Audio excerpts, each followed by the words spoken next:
Je dis, l'AES est parti, vos 6 mois ne serviront à rien. La CEDEAO n'est pas un continent à part, peuplé d'individus spéciaux.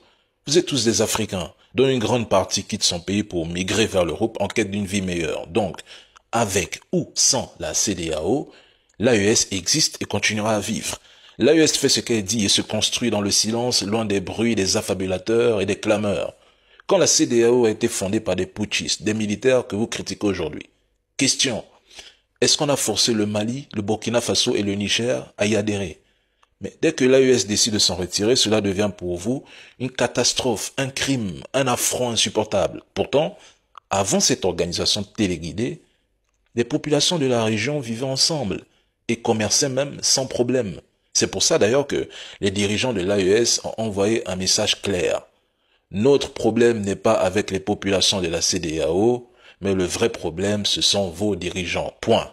Ces mêmes dirigeants qui ont voulu intervenir militairement au Niger, risquant de plonger encore davantage la sous-région dans le chaos. Et là, on voit des individus qui ne sont même pas originaires des pays de la CEDEAO, vivant bien au chaud en Europe, exiger que les populations de l'AES et de la CEDEAO se déchirent alors que les décisions prises par l'AES sont purement politiques. La preuve est pourtant sous vos yeux. L'AES quitte la CEDEAO parce que cette organisation ne leur sert à rien. Ils n'en veulent plus. Mais malgré cela, ils ont choisi de laisser les populations de la CEDEAO circuler librement sur leur territoire. Mais il y a eu des coups d'État au Gabon et en Guinée. Vous n'en avez jamais parlé. Mais vous êtes tous suspendus à la ceinture de l'AES. Vous avez traité l'AES de tout. Une association de putschistes, de pays pauvres, de nations inutiles. Et pourtant, c'est vous qui passez vos journées et vos nuits à organiser des sommets de crise pour parler de l'AES. Pendant des heures, vos débats n'ont qu'un seul sujet, l'AES. Mais ça devient même de l'obsession, un cauchemar. J'ai la conviction que certaines personnes ne trouvent même plus le sommeil, car toutes leurs prédictions concernant l'AES ont échoué. Ça vous ronge, et ça se voit. Après le départ de l'AES, et moi je vous le dis aujourd'hui, la CEDEAO sera encore plus divisée. Vous verrez, ce n'est qu'une question de temps, voire même de mois. See you. Bonjour la famille, j'espère que vous allez tous bien. Si vous êtes nouveau, n'oubliez pas de vous abonner à la chaîne et activer la cloche des notifications. Merci. La famille, concernant le communiqué final de la section extraordinaire des chefs d'État de la CEMAC, il n'y a aucune annonce sur un départ du franc CFA par les pays membres comme le Cameroun, le Gabon, la RCA, le Congo ou d'autres pays.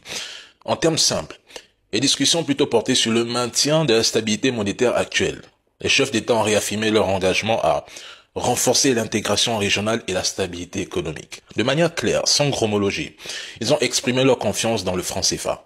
Il n'y a pas de décision de quitter cette monnaie jugée coloniale par les peuples. Leur priorité aux dirigeants de la CEMAC est de rendre le franc CFA plus stable et d'apporter des assurances aux populations et investisseurs. Si on met de côté le langage diplomatique parfois compliqué pour certains, en bref, ils continuent d'utiliser cette monnaie pour le moment, car ils estiment qu'elle garantit la stabilité économique sans rupture à l'horizon. Les États de la CEMAC cherchent également à bénéficier du soutien financier des institutions occidentales pour stabiliser leur situation économique. Cela donne même l'impression qu'ils manquent de solutions claires pour gérer leur propre économie de manière autonome. En somme, il y a une forme de soumission aux influences extérieures. Ce communiqué est en quelque sorte un aveu de faiblesse, une dépendance totale aux puissances économiques extérieures. Donc, arrêtez de dire que ces chefs d'État ont l'intention de quitter le franc CFA pour rejoindre les BRICS. Avec une telle vision, aucune adhésion aux BRICS est envisageable. Bref, je retourne dans l'AES. On se dit à la prochaine.